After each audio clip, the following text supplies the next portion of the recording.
Winston Budget Committee, first meeting, May 4th, 2026, 6 o'clock. Mr. McIntosh, expound on that, please. Thank you, Mr. Council President, Budget Committee.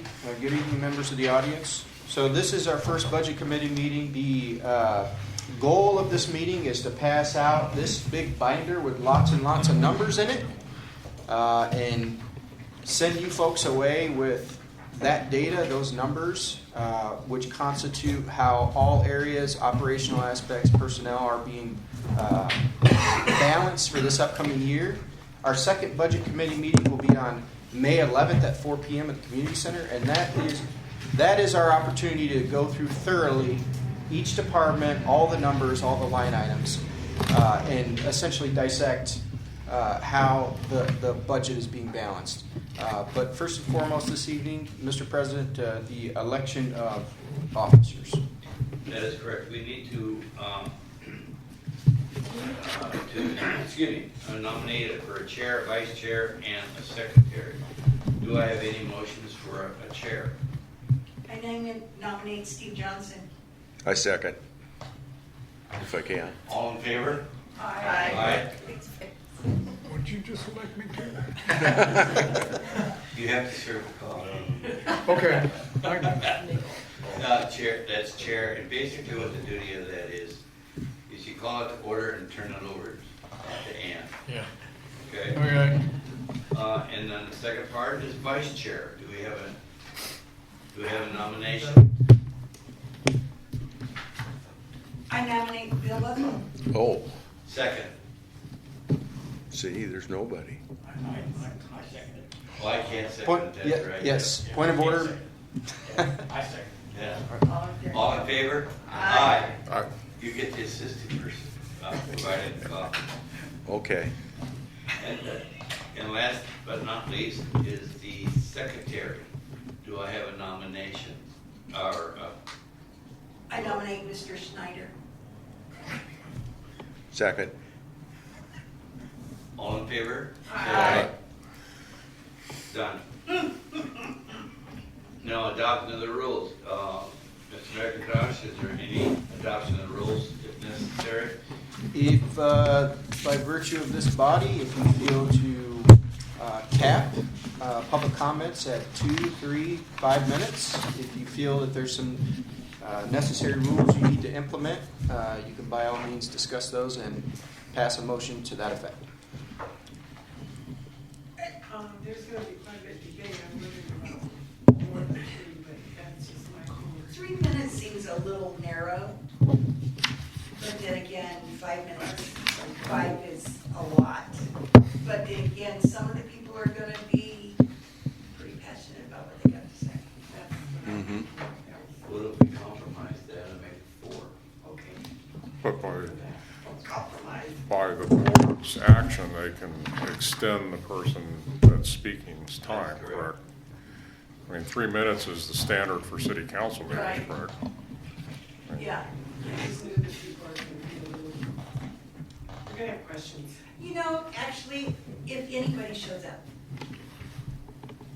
No, I know you guys will. I know you But, will. you know, that's. No, we just had such a small turnout, we advertised so much. Yeah. And no one seemed to come forth, which was kind of sad, because that's the people here in Winston, and we need to hear them. And they need to know why we're doing the things we're doing. I'm sorry, No, that's fine. So, do we want to leave it at 4 minutes, or do we want to leave it at 3 minutes, and then if needed, then extend it to 4 minutes? I move that we leave it at 3 minutes, but not be tremendously restrictive to it. Is there a second? Second. All in favor? Aye. Done. Item 4, presentation review of the budget message. Mr. McIntosh. Thank you, Budget Committee. If I may approach so I can look at all of our Budget Committee members.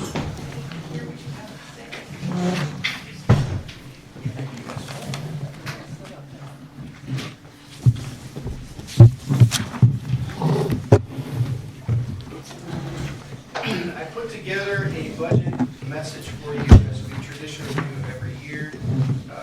Good evening again, Budget Committee. Thank you those to our extended Budget Committee members for serving. If you want to get a good nap in, you can look at all of these numbers. You know that it's a little more taxing and cumbersome to go through them, so we'll give you plenty of time. May 11th is, I believe, a little more than a week, so should be plenty of time to go over it. If you have any questions, please call a member of our staff. You can reach me at any time. Pride myself on being responsive. So there's some confusing things in there.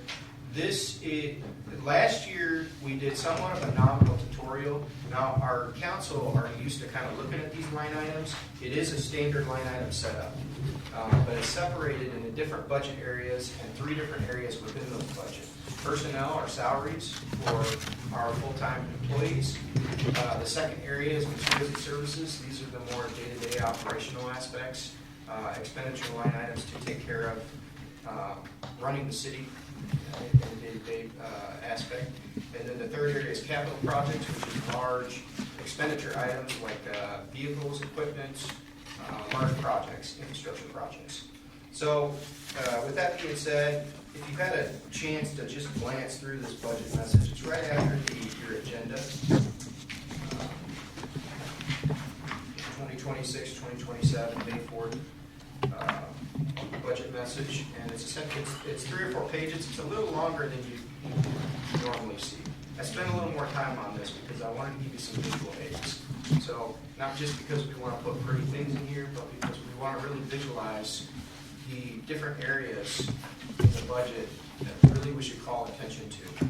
Now again, tonight we're not going to dig in depth into this, but at first glance, the budget is balanced, so you can breathe easy with that. We're presenting a balanced budget across all aspects of the departments and functions. So the 2026-2027 budget is fully balanced. The second area we want to cover, which is just kind of this the second paragraph, is essentially what you as a council and the budget committee have tried to do over the past 3 to 5 years. There has been a lot of weight put on trying to help sustain. That's what you've been doing with fees. That's what you've been doing with different decision making, both at the council level and at the budget committee level. So, for example, we put in here a very conservative amount additional revenue source for the marijuana tax, $75,000. We don't know if it'll be that amount, but with the data that we have, that's a conservative estimate. And we always want to go conservative with everything. You'll notice that in all of our revenues. They're all very conservative. We hope they're over, but we don't want them to be under what we're projecting. We never want them to be under. So they're all very, very conservative. And that's what that number is. In addition to that, we had a lot of public hearings related to RV parks. You folks sat in a very tumultuous process, and it required you to have very broad shoulders. And I don't know if some of the budget committee members were here or not. I know some of our staff were here, those in the audience here. But there's an additional $67,000 per year that you were able to find just by making adjustments to those that might be able to contribute a little more to the city and its functions. So we're very proud of those increased revenues that we were able to find. We got to find more. It's not enough, particularly in our general fund, and we're going to go over that. So the city did make strides as it relates to grant funding. This budget reflects some of the larger grant platforms the city's ever seen since we've incorporated.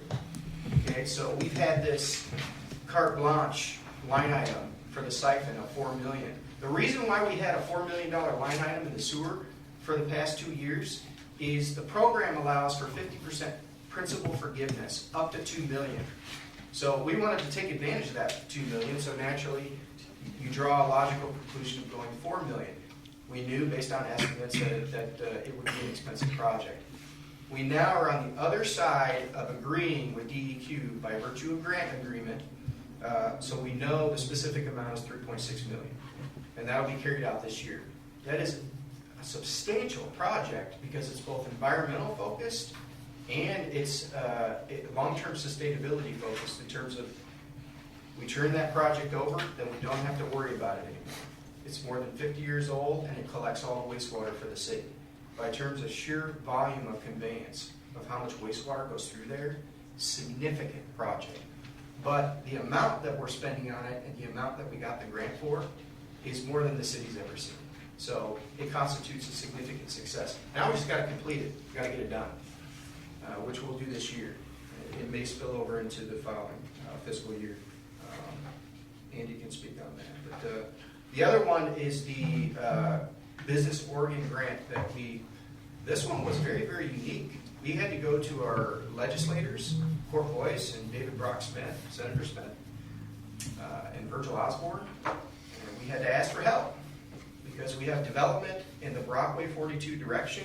We have lots of ways that we can grow, the city can grow, but one of the principal ways that you keep fees down and taxation is growth. Growth and development, because you get more taxpayers, more fee payers on the rolls.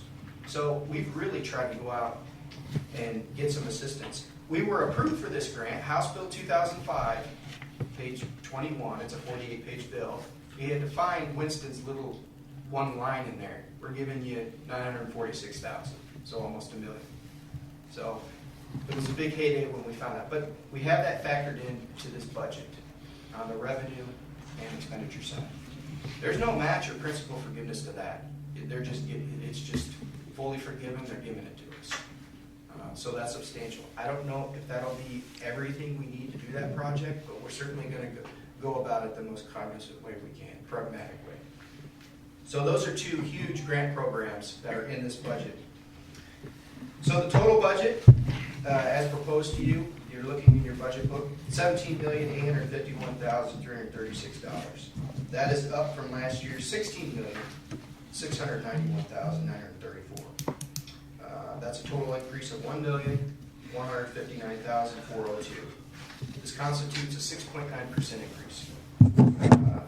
Primarily, the increases are encapsulated around those grant programs. Now, on the normal city functional side, just not on the exterior, just from an interior standpoint, there weren't a whole lot of increases. We saw nominal increases in property taxes. The assessor's office raises it 3%. Of course, we all know. We all pay taxes. You know, the assessor's office raises your taxes 3%. So we get that. And then we see, what we do is we project a 4% increase. We take the number, we times it by 4%, because we see a 1% community growth in addition to the 3. And that is essentially additional houses being built. We're anticipating between 12 and 15 this year, based on what the development community is telling us. So it's a pretty straightforward formula. What's the lot worth vacant, and what's it worth when it's built out? So there's a difference in the taxation, and it's a culmination of all of those. So we're projecting about $1.464 billion, which is up just a tick from 1.393 from this year. That's what we're projecting here. So I won't belabor this too much, but I did put in, it's essentially a printout for each of our major budget areas. 2026, 2027 street projects. You made some substantial and very substantive changes because of the fees. The transportation fee went from $1 to $3 starting July 1st. So that's $2. The storm fee went from $1 to $2 starting July 1st. So the diligence are here in terms of what that would change. But some of the projects that Andy's proposing that are in this budget, we went from $76,000, $75,000 and change, to do street projects this year to $430,992. We might be able to do something now. That's a little bit of a disparity there between less than $100,000 to almost $450,000. Some of the things that Andy and his crew do plan on doing is Joe Island Court improvements, right? Street and drainage there. Hall Street improvements, Southeast Shigley Street improvements.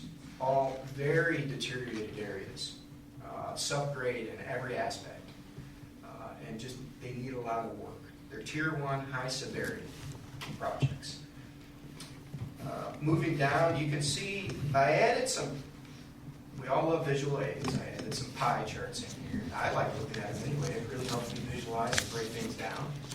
So those three areas of the budget that we talked about before, personnel, materials and services, and capital. This pie graph kind of shows how the funding is being allocated to each of those areas. And you can see almost by half, if not by a little less than 50% margin, most of the streets drainage budget is going towards capital improvements. So we're investing a lot of time, and energy, and money out there replacing streets, or replacing deficient drainage infrastructure. So the $1 increase that you increased to $3 for the transportation fee, before we were getting a revenue amount of $69,400. After the change, $208,200. The storm fee increase, once you change it to $2 from $1, we were getting $38,000 before, and you're going to be getting $76,000. So those are just those bottom line numbers. Questions so far? Just one real quick one. On the statue project, where you put $3.6 million with a 20% contingency. If by the extreme remote chance and the grace of God that comes on time and on budget, that's going to free up 20% of the total cost? Well, it's a project that if we don't ask for disbursement back, we don't have to spend it. So in other words, it's a wash based on what we don't spend. So we hope it comes in less, and then we have to ask for less, and then it's less debt service. Okay. Thank you. It was a nice job. Yeah. I'm fishing. It was a nice job. So moving on to the third page, the 2026-2027 sewer projects. Mainline replacement is the largest line item that you're going to see in there. $6,836,192. Now again, the sewer budget is made up of lots of areas, but the most pertinent areas that we need to pay attention to is how are we going to turn over bad sewer pipes for the citizens? In addition to the siphon, what are we doing? Because we need to be doing something. Well, Andy and his crew, of course, have factored in a very salient process plan to try to address some other projects based on internal funds that we will have available. You'll see these before you today. There's some projects that may look somewhat familiar to you. We weren't able to do some of these this year because of the deficiency funding that we had. Parkway Pump Station improvements. There's a lot of work over there. It's an older station. We need to turn over a lot of different things in there. VFD electrical replacement work. Evergreen Street sewer manhole replacements. Andy can tell you that those are holes in the ground. They're basically dirt. It's a bad deal. So we got to replace 2 or 3 manholes over there and get that done. Of course, the inverted sewer siphon, the Highway 42 extension project. Those are the main 5 projects that encapsulate a lot of that $6 million. But make no mistake, they are significant. They are extremely significant. One of the things that we haven't talked about that hasn't really came up, we had a pump station underwater during the flood. Hello, Mayor Emeritus. Good evening. We had a pump station, Looking Glass Creek pump station. Affected a lot of citizens. Public Works and myself were out on the ground. It was substantial. So one of the things that was bad about that is we had to do some bypass pumping. We didn't have the equipment to do any of that, so we had to kind of jerry and makeshift and borrow from Portland and actually use a contractor's account. So we've gotten that straightened out, and one of the ways that we did that was we asked for recovery funding from FEMA. They're going to give it to us, $345,000, and it's going to pay for just a myriad of things to try to address that pump station. That's there, $345,477. It's a 75-25 reimbursement. So the whole thing isn't covered. The 75% will take it. That's better than nothing. So you'll see here again, sewer expenditures. You got 3 areas: personnel, materials and services, and capital. The gray area is the capital. Most of the pie chart. That's what we're investing our money in. The money comes in as an enterprise fund into the sewer. It goes back out into improvements. That's how the process is really supposed to work. Questions on that? fourth and final page, there are really no projects in the general fund. Okay, so just by way of reminder or refresher, there's several areas that we cover that we sustain in the general fund. So admin, which is basically personnel, we have some administrative staff, the courts, the library, the parks. There's a non-departmental, which is kind of supplementary area. We supplement the community center. The community center fund is not in the general fund, but we supplement the community center out of the general fund. So we help to sustain that. And then, of course, our law enforcement goes. So there's no projects in here. There's no capital projects because of the overhead and the expenditures just for day-to-day operations and personnel. However, there are two things that we will be doing this fiscal year. You will notice that last year we did an Oregon Parks and Rec grant for the community park bathrooms. That's not in here. We apply in September. If we get it, we'll do a supplemental budget. And we'll factor it in. That's a 60-40 match, but that also means that we have to do a $221,000 interfund loan because it's going to be debt service. That's our cut of the 40% we have to cover. And OPRD will cover the rest. So that's the first capital grant we're going to go after. The other one is either with Business Oregon or another grant program. We have to go on the exterior and start doing really research on how to bring in monies through grant platforms for police vehicles. We have to look for venues that will allow us to go to those wells. We have tried to do that internally. The expenditure encumbrances have now got to a point that we just can't do any capital projects internally. And you'll notice once we get to that on May 11th, it will be fully highlighted, and we'll have plenty of time to talk about it and flesh it out. In closing, again, I do have some reasons for optimism. This is a budget that's proposed to you that does not include pulling anything over from reserves, which is a victory, right? We don't have a lot of, we've got $163,000 in general fund reserves. You really need to have 15 to 20% out of it. But out of a $4 million budget, I mean, we're not even close. So we did not have to pull over any reserves to balance. We did last year, or this fiscal year, but we didn't end up having to do the transfer. So our monies internally ended up working in our favor. So we're playing kind of a numbers game with reserves. We don't want to have to go to that well unless it's for one-time capital expenditure hits. That's really what that's for. It's not to sustain operations by any means. So that is a plus. We did not have to do that. And of course, our budgets are balanced. That's always the big thing. But in conclusion, I'd like to give a special thanks to our staff, those that kind of went through the trauma bonding experience with me this week, balancing, and it really is a substantial task. We end up kind of being insomniacs, or at least I do, obsessing over the numbers and trying to find every avenue, and we're not done doing that yet. But I also kind of want to get my alarm bell out of, we're going to have to do a 3-year look forward in the general fund, because it doesn't look to be on a sustainability trajectory. It just doesn't. The first things that started going are park projects, and then just kind of other things that we want to do. Let's say the community center projects over there. Now we're not able to do any projects. We can't internally sustain that. We've got to look for additional revenue sources. We've got to try everything we can. We're also going to have to look at some of our internal processes. We may next year have to look at some employee contributions on medical insurance. We've got to start really doing the things that are necessary to get it on sustainable. So I'm going to be doing a 3-year look forward and factoring everything in, and then looking at trying to pull together a roadmap to move it to a sustainable measure. So I don't want to understate how important that is and the condition of our general fund. So we're going to have to go to work on it, and we're going to be committed on that. So that's my budget message. Happy to take any questions. Thomas, are we able to do any layer granting to help us with this $221,000? Yes. Thank you for bringing that up. I forgot to mention it later.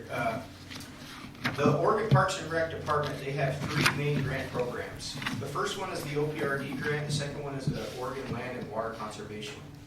The first one is a 60-40 match, the second one is a 50-50 match. So essentially what we plan on doing is applying for our general grant program with the 60-40, and then you apply for the second one with a match amount of $221. And you got to budget a little more up front, but what you end up doing is having half debt service. So it'd be about $115,000. Yeah, so we do plan on layering that. Layering can be very effective if you have the upfront net cash position to float it. And I do think that we do, and it's going to be long term, it's going to be less of a hit. Thank you for that.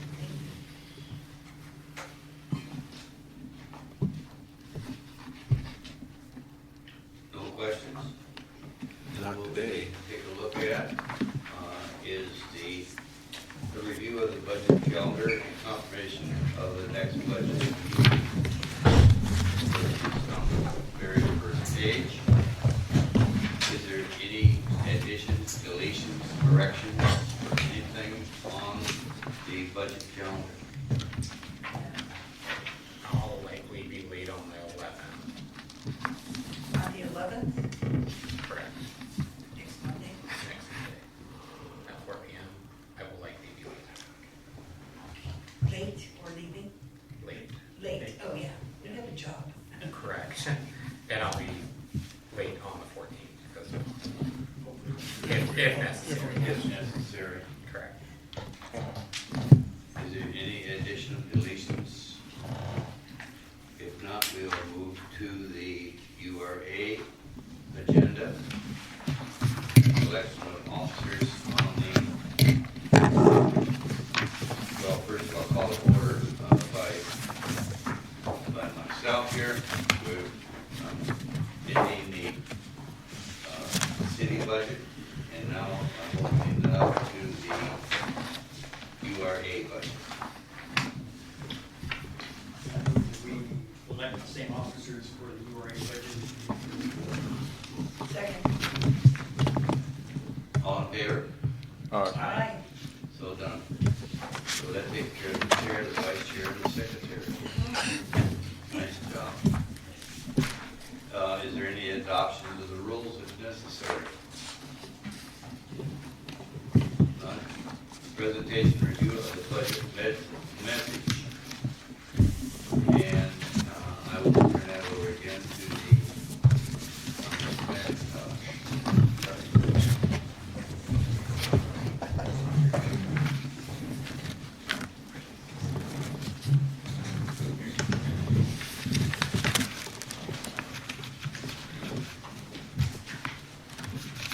Thank you, Mr. President, Budget Committee, members of the audience.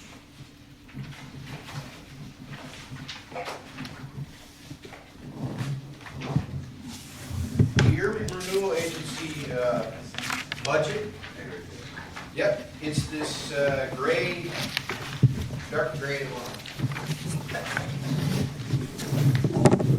You're 1 page ahead. I'm looking right.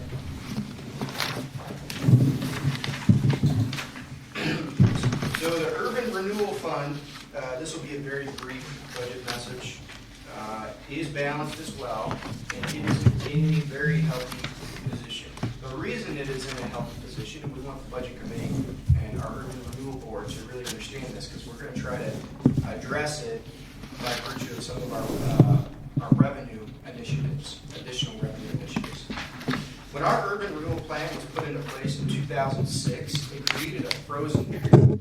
What a frozen period is, you have properties that are in the urban renewal district. There's a district line around those properties, mainly the urban thoroughfare, right through here, Douglas and Maine. If those properties prior to 2006 were vacant, and the frozen zone was placed on there, and they were part of the urban renewal, they were adopted in there. After 2006, for example, the co-op, that's the case. It wasn't developed until 1920 under the previous mayor. After it's built out, all of the additional property taxes in terms of revenues all go to the urban renewal fund. All of them do. Does that make sense? So we have a slew of properties that now have been substantially improved. The principal one we're seeing now is the Winston Shopping Center with the improvements and the anticipated improvements, and those are substantial. The difference in the taxation would affect urban renewal, would not affect, the reason I mention that is our property taxes right now go into the general fund. We need more of these properties to go into there. So one of the things we're going to be looking at is, and we don't have to dig in deep on this, is how we can do some element of removals to help fix those issues. But as it stands right now, you have a total budget of $826,620, which is completely balanced. Your revenue area, which is all the way at the top, looking at urban renewal can be somewhat refreshing for some of us because there's only 2 or 3 line items at a time. So we're not dancing with all kinds of numbers on the page, although this may look like it initially. There's 3 line items at the top. Those are all revenue sources. One is the available cash in hand, which is $528,020, all the way to the right under the proposed column. That is our carryover, what we didn't use this year. So it gets shifted over to the next year's budget. That includes us factoring in some checks we're going to pay to the gentleman over at the Winston Shopping Center. You can recall, you approved some money there, $250,000. We have not written all of those checks. We only plan on writing him reimbursement checks in the tune of $90,000 this year because he is slow to get invoices in. So that's what we're projecting this year, which is kind of the largest hit on the URA, which isn't much.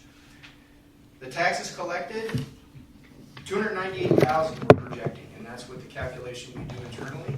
So almost $300,000 a year that we're collecting in taxes that go to the URA. Interest about $600, typical every year from our local government investment. Materials and services only equate to about $26,600. Those are mostly auditing fees and different things for our third-party financial officers to look and audit that budget. But it also includes our consultant, Elaine Howard, to just help us in any way that we need to follow those legal parameters around working with the URA and the rules. So the capital outlay area, which is kind of that third section, you can see the police evidence project, that line item has been zeroed out. So it's almost completed. We've got a few odds and ends with the contractor. We got some additional things we got to get in there, but we don't anticipate anything coming out of the URA next year for that particular one. City Hall project, that's $62,991. That is the amount that's left over after our engineer did the engineering work that he's done already. So a little more than $7,000. So we still have that money there in case we identify a council chamber project. Winston Shopping Center rehab, the $160 there, that is the conclusion of the $250 that you approved. After you take the $90,000 out, we anticipate writing in checks for it this year. Chamber of Commerce funding, Steve laid out the groundwork for that. That is principally around the newsletter, which has really caught fire this year. It's really appreciated. That line item is specifically catered to that.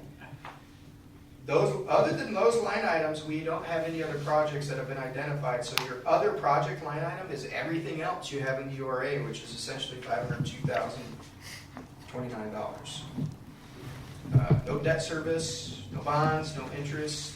The second page, you'll see one line item, and that is a $40,000 line item. That is essentially 4 $10,000 facade grants. If commercial operations want to approach the city and take advantage of that grant platform, which is another one we will be looking at trying to modify. Again, balanced $826,620. Happy to take any questions. A couple. First of all, do we get paid back from the sale of the or the URA? We did. We got a check of, it was, what was it, Cindy? $29,000 for, it was a lien on the property for SDCs. Is that what you're talking about? Yeah, but I thought there was a large amount of money from the URA that had been loaned to them that didn't get done. They paid their loan off. Okay, Mhm. so that got taken care of, We did a $400,000 program. yeah. 200,000 was a loan, 200,000 was a grant. And we did internally, just to let you know, we did a $500,000 loan from Banner Bank, which constitutes $96,000 in interest. So, the amount at which we paid all of that off. The Corps, which now has changed hands, has paid their complete loan off. Of course, we paid them all their money. The only thing that they're missing is 2 requirements for their URA requirements to be fully approved. And that is storm inlet, drainage, and landscaping. Those 2. And my second, I thought we were changing the $10,000 facades to 20. We have to change the context in our actual URA plan if we're gonna change that platform. So if you're gonna do a $20,000 platform for folks, 10 is reimbursement, but 10 is just a grant, which is something we felt because prices are going up, 10,000 won't do. We can certainly look at that, but if we're gonna do it that way, right now the plan specifically says 10,000 reimbursement. Okay. So we just gotta jockey some of that language around, and I think it should be fairly straightforward. Okay. Cool. Are there any questions, any Thomas. further questions? In your chamber funding line item, I think the one was different than what you have, we discussed at the meeting.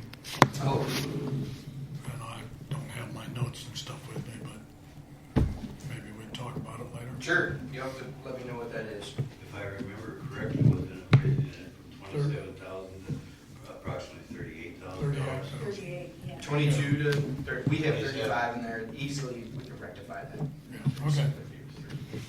Yeah. If we're gonna do the full spread of, Right, we're gonna get everybody. it's gonna take a little more than that. Sure, we'll get that addressed, get it changed. Are there any other comments or any other things that we need to discuss? If not, I'm closing the URA budget committee meeting.